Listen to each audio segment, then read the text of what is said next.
안녕하세요. 교육진담 입시 무엇이든 모르겠어요 시간입니다. 반갑습니다. 2주 연속인데요? 네. 네, 전 진행을 맡고 있는 민우입니다. 네. 입시킬러 레옹입니다. 네, 신준호입니다. 네, 국어과 고등부 강사 이메림입니다. 안녕하세요, 동빈입니다. 오늘도 꽉 찼네요. 그렇죠. 네, 입시 방송에 우리 신 대표님이 참여해 주시면서 좀 이 다양성도 좀 들어오고 많은 분들이 좀 더 좋아하시는 것 같아요. 주변 분들이. 자, 오늘은 지난주에 이어서 수시 전형 선택 기준이에요. 네. 그래서 좀 다소 자극적입니다. 다소 자극적인 어떤 소재인데 자극적이다라고 얘기하는 것은 이제 유튜브의 특성에 따라서 공중파라든가 어떤 말하기 좀 점잖은 자리에서 말할 수 없지만 그러나 사실상 일상생활에서 되게 많이 얘기되는 거. 그렇죠. 뭐 예를 들어서 대학을 선택하는 과정에서 뭐 학벌이냐, 뭐 취업이냐, 뭐 이런 어떤 주제들. 그다음에 컨설팅 어디 가서 받아야 되냐, 학교에서 받아야 되냐, 뭐 사설업체를 찾아다녀야 되냐, 뭐 이런 어떠한 부분들, 사설업체를 찾아다닌다면 또 어떤 사람들이 좋으냐, 이런 것들이 사실상 가장 민감하지만은 가장 또 필요로 되어지는 어떠한 주제들이라 오늘은 그 주제들에 대해서 한번 다뤄보는 시간을 갖도록 하겠습니다. 오늘 우리 입시 컨설팅의 살아있는 오랜 역사, 살아있는 화석이라고 표현해줄게요. 화석. 그냥 전설 이런 좋은 단어가 있는데 사석으로 보내버리네. 보내야죠, 내가.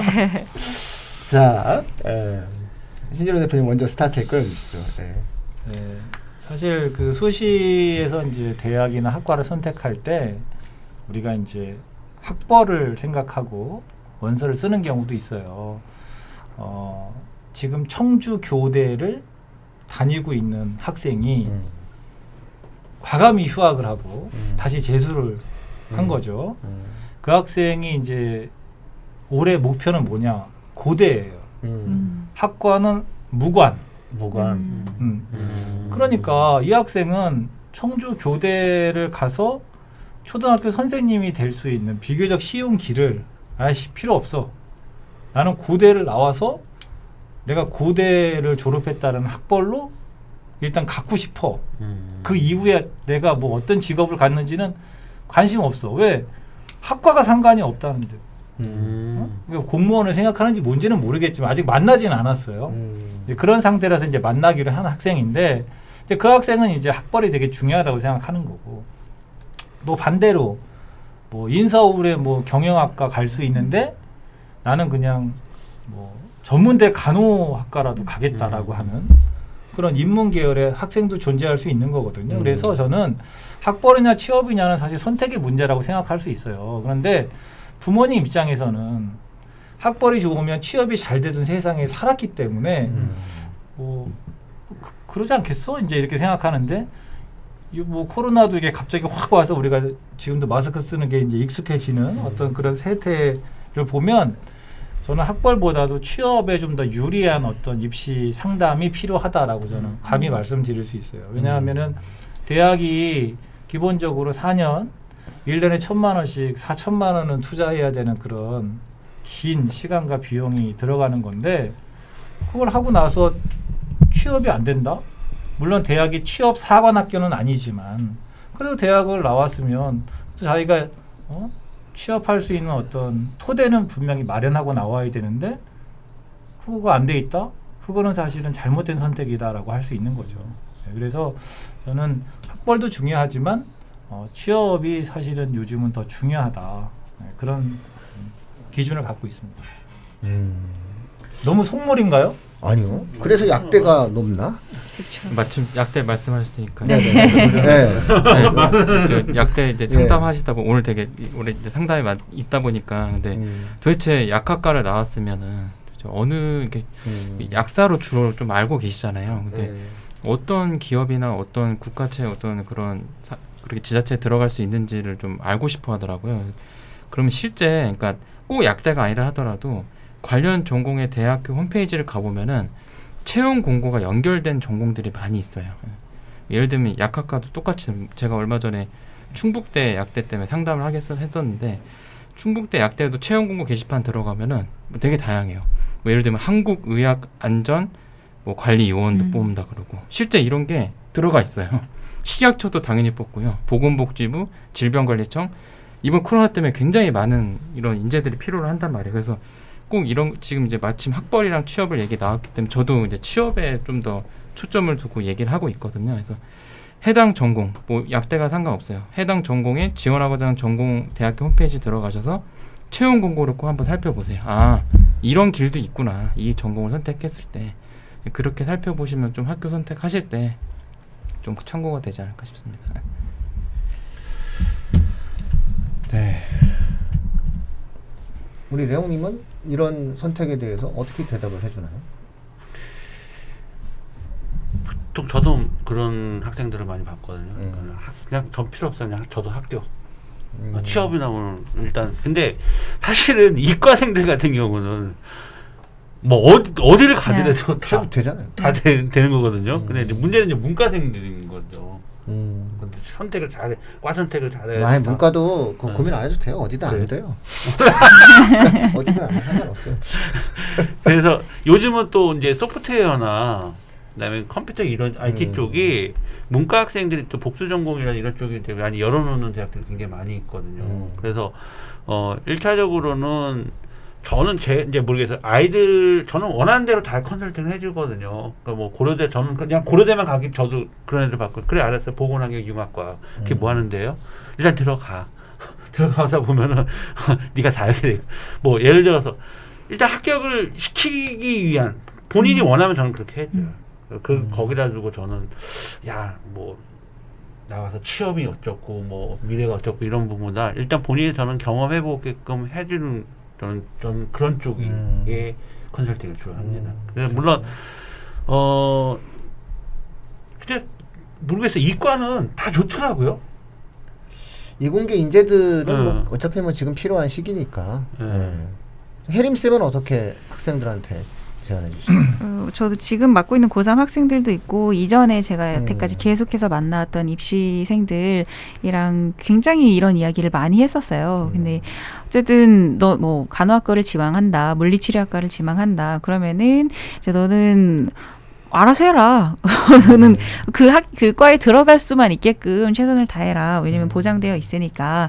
그러니까 어떻게 보면은 다른 친구들은 길이, 특히 문과 친구들은 길이 막 수백 개가 열려 있는 상황이지만 그 길들이 하나하나가 다 너무나도 좁은 상황이잖아요. 잘못 들어갔다가 떨어지면 다시 또 다른 길을 찾아야 되는 상황인데, 이제 이과 중에서도 또 전문직 계열로 전공을 선택한 친구들은 그냥 넓게 정해져 있는 길로 계속 쭉 가기만 하면 되는 이제 그런 케이스들을 많이 봤기 때문에, 사실 말씀하셨던 것처럼 이과 학생들은 크게 뭐 학벌이냐 취업이냐를 가지고 고민을 하지는 아마 않을 거예요.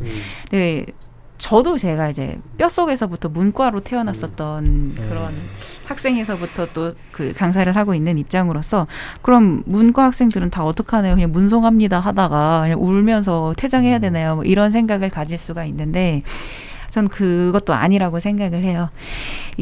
뭐 단적으로 실제로 일단은 지금 이제 학교를 들어가게 되면은 한 뭐 4년에서 길게는 뭐 6, 7년 후에 이제 취업 시장에 이제 뛰어들게 될 텐데, 저는 지금 당장 이 코로나 시대에서 두 가지로 길이 열렸다고 생각을 하거든요. 하나는 이제 이공계열 지금 많이 필요하고 약학, 의학, 간호학 많이 필요하고 그런 상황인데, 반면에 사람들이 집에만 있거든요.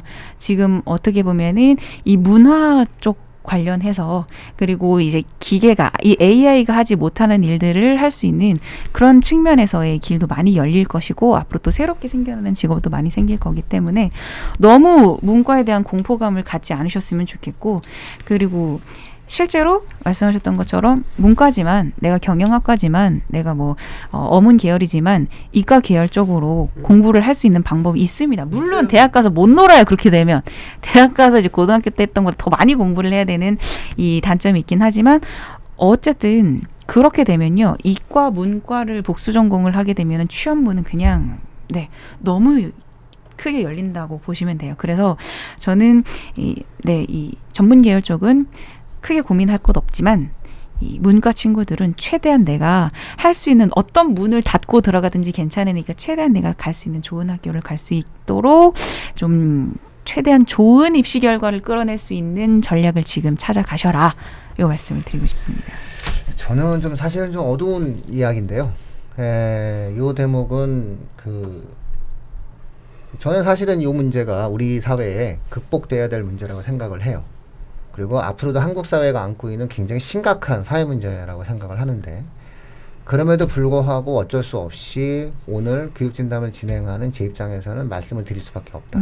이런 시각으로 좀 말씀드리는 걸 좀 양해를 부탁드릴게요. 저는 한국 사회가 안고 있는 가장 큰 사회 문제 중에 하나가 지역 불균형이라고 생각합니다.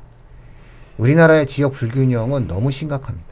그러니까 사실상 국가의 모든 재원의 부가 수도권에 집중되어 있어요. 경부고속도로 지하가 웬 말입니까? 그 수십조의 돈을 투자하는데, 그럼 그 경부고속도로 지하에 들어가는 그 엄청난 국가의 예산의 실질적인 수혜지는 수도권입니다. 이러다 보면 모든 대한민국의 재화가 지금 현재 수도권에 집중되어져 있어요. 이렇게 되다 보면 모든 재화, 모든 자원, 모든 사람들이 이곳에 몰립니다. 그러면 자연스럽게 대학이라고 하는 학문의 공간도 수도권으로 몰릴 수밖에 없어요. 그러다 보니까 지난 20년간 대학 입시 합격 커트라인에서 가장 크게 변화되어지는 것들이 뭐냐면은 수도권 대학의 상승이에요. 과거와 가장 크게 달라졌던 것. 지금 이 방송을 들으시는 시청자분들의 그때 당시의 대학 입시 입결과 최근의 대학 입시 입결의 가장 큰 대학의 평가 기준의 차이는 아마 수도권에 있냐 없냐에 대한 문제가 될 겁니다. 그래서 저는 극복돼야 될 한국 사회 문제라고 생각을 해요.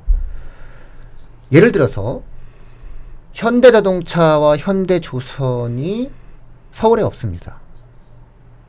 양재동에 없어요. 거기 빌딩만 있는 것이지 공장은 울산에 있습니다. 그렇다면 현대자동차 공장이 있고 현대조선소가 있는 울산이 현대자동차와 현대조선소로부터 비롯되어지는 국가 세금의 가장 큰 수혜자가 돼야 되는 겁니다.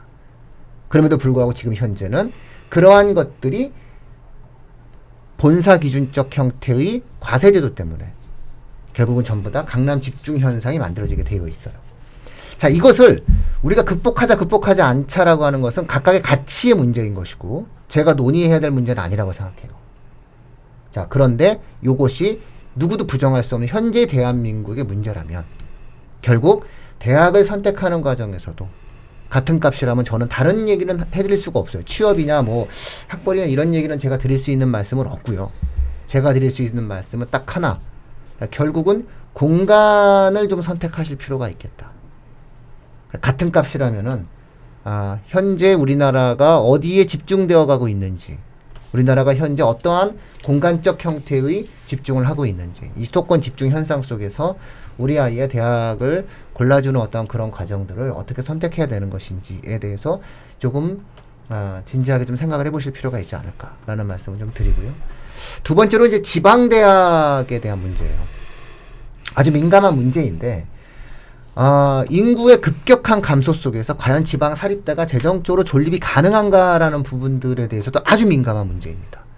그런 거기 때문에 지방에 있는 대학들의 경우에 있어서는 거점 국립대 위주로 좀 판단을 하시는 것이 옳은 어떠한 선택지가 아닐까라고 저는 좀 말씀을 한번 드려보고 싶습니다.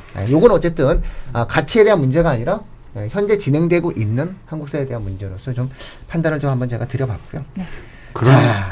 그런 차원에서 본다면 약대가 정말 최고인 거죠. 골고루 다 골고루 다 퍼져 있고 예. 그다음에 뭐 또 의대보다 짧고 뭐 그래서 약대 선호도가 높은 거죠. 지금 진행자분이 말씀하시는 거는 작년에 발표한 저 그 민우예요, 민우. 지금 진행자라고 얘기하지 말고 저도 이름 좀 맨날 진행자네, 맨날. 민우님이 말씀하신 내용은 이렇게 보시면 돼요. 작년에 한국판 뉴딜 정책 참고하시면 좋아요. 지역 인프라를 구축하거든요. 그렇게 투자금이 다 하기로 했기 때문에 아마 육성이 될 거예요. 참고하시면. 뭐 어쨌든 그런 바람이 있지만 현실에서의 어떠한 현재 어떤 예산에 대한 내용들은 뭐 제가 뭐 이거 뭐 사회 비판 방송이 아니기 때문에 말씀드릴 수가 없지만 입시적인 측면만 놓고 본다 하더라도요. 요 말씀만 제가 한 말씀만 더 드리고 다른 주제 넘어갈게요. 사립대학인 연세대학교와 고려대학교에 국가가 지원하는 지원금이 지방 국립대보다 2배쯤 많아요. 요 얘기까지는 진행을 하겠습니다. 예, 그래서 어쨌든 쉬운 문제 아니다. 거기까지. 예, 현실의 문제다. 라는 말씀을 좀 드려보고요. 자, 다소 민감한 주제예요. 이거 어떡하죠? 이 컨설팅 누구한테 받아야 돼요? 네? 신재호 대표님, 컨설팅 누구한테 받아야 합니까? 그거 사실은 저는 제가 이게 예를 드는 거예요. 예. 예를 드는 건데 우리가 10억 이상의 어떤 아파트를 구매할 때도 마찬가지지만 보증금 1,000만 원에 월세 50만 원 월세집을 구할 때도 내가 가서 살고 싶은 지역에 부동산에 가서 공인중개사에게 내 상황을 얘기하고 난 1,000만 원에 50만 원 낼 수 있다. 그리고 이 정도 크기의 어떤 집을 원한다라고 하면 그 공인중개사분이 찾아줍니다. 같이 손잡고 가기도 하고. 응? 그래서 내가 원하는 집을 찾을 가능성이 높아지죠. 제가 뭘 말씀드리고 싶은 거냐 하면 내가 컨설팅이라는 건 어떤 도움을 받고 싶다는 얘기거든요. 그러면 나에게 도움을 줄 수 있는 사람, 즉 그 사람을 우리가 컨설턴트라고 하는 건데 이 컨설턴트로 누가 되어 있냐? 학교 선생님이냐? 아까 민우라고 하는 진행자 분이 사설 전문가냐라는 어떤 단어를 쓰셨는데 사실 학교 선생님이든 사설 전문가든 그게 중요한 게 아니고 이 사람한테 내가 물어봐서 도움을 내가 진짜 받을 수 있냐? 그걸 스스로 판단해 보면 아는 거죠. 그런데 제가 이렇게 얘기한다고 좀 오해받을 수도 있는데 우리나라에 컨설턴트가 100명이 있다고 치면 입시 컨설턴트가 100명이 있다고 치면 우리나라 사회에 제 생각에는 95명은 실력이 없는 사람이에요. 어쩌면 98명은 실력이 없는 사람이에요. 실력이 없는데 돈을 받는다는 얘기는 사기꾼이라고 해도 과언은 아닌 거예요. 예? 그러면 학교 선생님이 우리나라에 100분이 있다고 칠게요. 이 100분 중에서 입시 상담을 제대로 해줄 수 있는 선생님은 한 분 아니면 두 분이겠죠. 이 바깥에 사회에서도 95에서 98명이 실력이 없는 사람인데 학교 선생님 100분 중에서 내가 입시를 진짜 열심히 연구해서 내가 우리 아이들에게 도움을 줘야 되겠다라고 열심히 공부해서 아이들을 도와주는 선생님의 숫자가 저는 1%에서 2%, 많아야 5% 안 된다. 그러면 우리 담임 선생님이 또는 내가 도움을 받고자 하는 우리 학교의 선생님이 이 진짜 5%의 선생님이냐 아니면 그냥 95% 일반적인 선생님이냐 그걸 생각해서 좀 도움을 받으면 좋겠다. 저는 이렇게 말씀드리고 싶어요.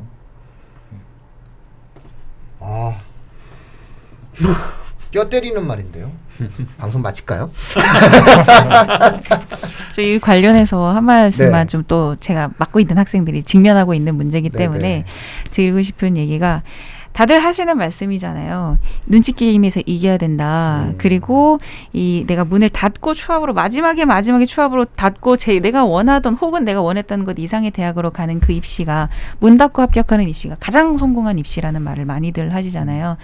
그런데 이 눈치 게임도 내가 진짜 혹은 나랑 혹은 내 부모님이나 아니면 우리 선생님이나 정말 뛰어난 눈치를 가지고 있어서 성공할 수 있다면 모르겠지만 옆에서 계속해서 정보를 속닥속닥 이야기를 해주고 대신 눈치를 봐주고 하는 그런 분이 있다면 훨씬 더 도움이 많이 되지 않을까 그 생각을 좀 말씀을 드리고 싶었습니다.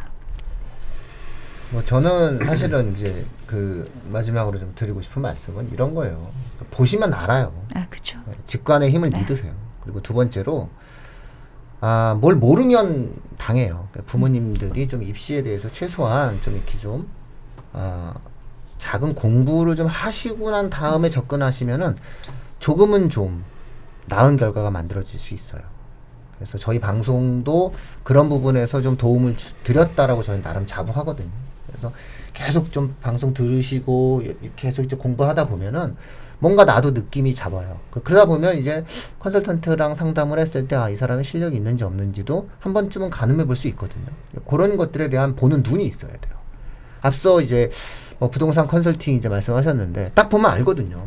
동네에 대해서 목소리 일단 크시고 내가 다 알아 이렇게 일단 얘기하면 다 모르시거든요. 근데 이제 조곤조곤 얘기하시면서 이렇게 쭉 얘기하시는 그런 분은 정말 나에게 필요한 어떠한 내용들을 잘 잡아주시는 것처럼 그걸 고르는 눈이 있어야 되는 거예요. 그래서 부모님들과 학부모님들께서도 그것이 학교 선생님일 수도 있고 혹은 학교 밖에 있을 수도 있지만 결국 중요한 건 뭐냐면 학교가 잘하냐 학교 밖이 잘하냐는 아무 의미가 없다는 거예요. 내 아이에게 그렇죠. 정말 도움을 줄 수 있는 실력을 그 사람이 갖고 있는지 그리고 그 사람이 알고 있는 분야의 영역이 내 아이와 잘 맞아 떨어지는지 이런 것들도 좀 한 번쯤은 찾아봐야 되겠죠. 우리가 흔히 뭐 궁합이다 이렇게 얘기하고 조화가 좀 잘 맞냐 이런 것들도 한번 찾아보실 수 있는 눈이 있으셔야 됩니다. 그래서 앞서 이제 저희 방송 같은 경우도 한번 이렇게 더 클릭해 보시고요. 또 공부도 좀 하시고 그런 것 때문에 저희가 좀 구독자들도 요즘 많이 늘고 그런 것 같아요. 그죠? 그래서 약간의 보람을 느끼고 있습니다. 자, 그럼 오늘 요 정도 마무리 지어도 될 것 같은데요. 그리고 뭐 이렇게 하실 말씀 있는 것 같은데요. 네, 그래서 그러면 이제 저희가 밑에 이제 댓글 같은 거 이제 많이 남겨주시고 계세요. 지금도. 그래서 저희가 일일이 다 전화 드리고 상담 컨설팅. 최근에 저희도 나름 나름 거는 2024학년도 서울대 예. 그 모집 단위별로 그 수학에 대해서 이렇게 평가 교과 예. 이수 과목에 대해서 좀 분석을 좀 해달라고 댓글 달아주셨어요. 네네네. 예, 그래서 어쨌든 그런 부분들 진행해 주시면은 저희가 성심성의껏 또 찾아갈 수 있도록 해보겠습니다. 네. 2주 연속 이렇게 말을 헤매고 있는 거 같네요. 말을 헤매는 게 아니라 너무 많다니까 말이. 아니라니까 거참 빨리빨리 말을 끝내려고 하다 보니까 그렇게 되는 거라니까. 아니 이쪽에 앉아 왜 거기 앉아서 싫어 어디야 너 내 자리야. 여기 내 자리야. 오늘 너무 생소한데요. 자, 이렇게. 오늘 내 자리입니다. 방송 아니, 마칩니다. 근데 마치는데 딱 한마디 말 많다고 하지만 제가 이 말을 꼭 할 겁니다. 저는 지역 균형이 이루어지는 대한민국을 꿈꾸고 있습니다. 마치도록 하겠습니다. 고맙습니다. 고맙습니다.